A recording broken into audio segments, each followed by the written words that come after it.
Good morning students. आज हम करेंगे आवेदन पत्र।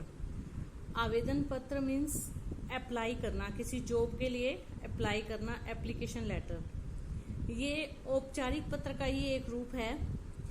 इसमें थोड़ा सा चेंज ये होता है कि इसकी बॉडी के अंदर हमें जब लेटर लिखते हैं तो उसमें हमें अपनी शैक्षणिक योग्यताएं और अपने कार्य का अनुभव, ये सारी चीजें लिखनी होती हैं।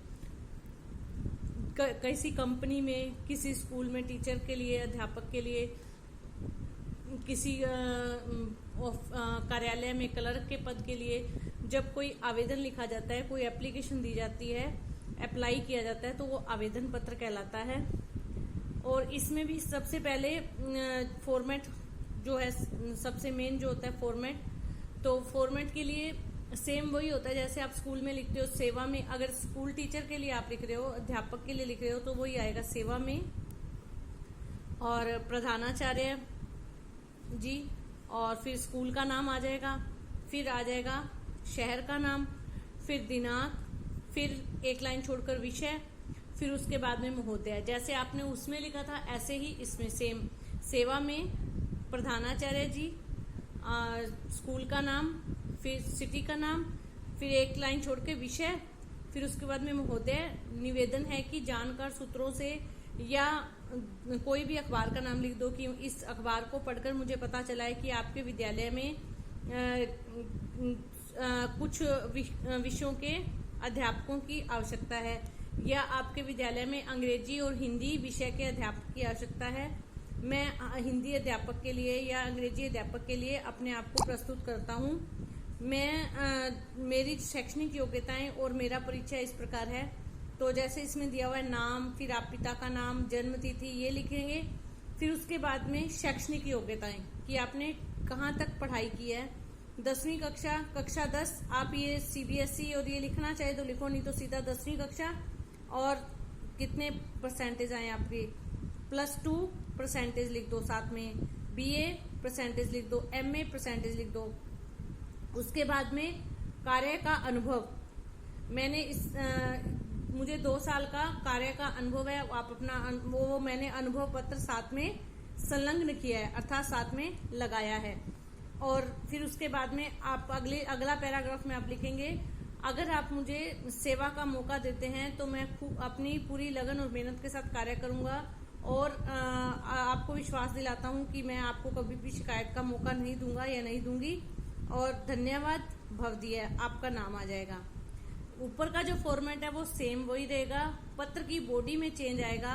बॉडी में यूं होगा कि जानकार सूत्रों से मुझे पता चला है, या दैनिक जागरण अखबार पढ़कर मुझे पता चला कि आपके विद्यालय में हिंदी अध्यापक या अंग्रेजी अध्यापक का पद खाली है।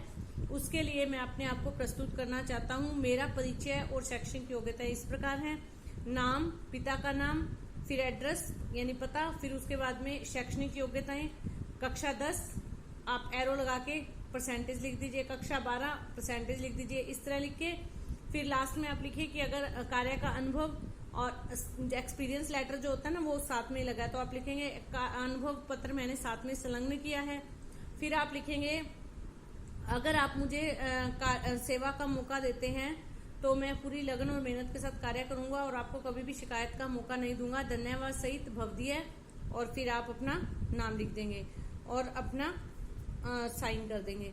तो ये स्कूल के लिए है। अगर कंपनी के लिए आप लिखते हो, किसी कंपनी में जॉब के लिए, तो सेवा में प्रबंधक महोदय, कंपनी का मैनेजर होता है या प्रबंधक होता है, जिसको हम कहते हैं ना मैनेजर या एडमिनिस्ट्रेटर, तो उसको हिंदी में कहते हैं प्रबंधक। तो प्रबंधक महोदय, कंपनी का कोई भी नाम आप लिख दो, और फिर उसके बाद में सिटी का नाम, फिर दिनांक, फिर विषय, फिर महोदय। निवेदन है कि मुझे अखबार में पढ़कर पता चला कि आपकी कंपनी में जो सेल्समैन की नौकरी, सेल्समैन का पद खाली है। मैं उसके लिए अपने आप को प्रस्तुत करना चाहता हूँ। मेरा नाम और मेरा परिचय और मेरी शैक्षणिक योग्यता इस प्रकार है। नाम, पिता का नाम, और फिर पता, और फिर शैक्षणिक योग्यताएं 10वीं एरो लगा के परसेंटेज, +2 एरो लगा के परसेंटेज, फिर उसके बाद में बीए एरो लगा के परसेंटेज। इस तरह से आप लिख के फिर अपना कार्य का अनुभव लिख देंगे और वही लिखेंगे कि आप अगर मुझे सेवा का मौका देते हैं तो मैं आपको शिकायत का मौका नहीं दूंगा, पूरी लगन के साथ काम करूंगा। तो ये आपको जो आवेदन पत्र है ये इस तरह से लिखना है, और आवेदन पत्र की अच्छे से प्रैक्टिस करनी है, क्योंकि +2 में आवेदन पत्र, अधिकतर आवेदन पत्र आ जाता है एग्जाम में।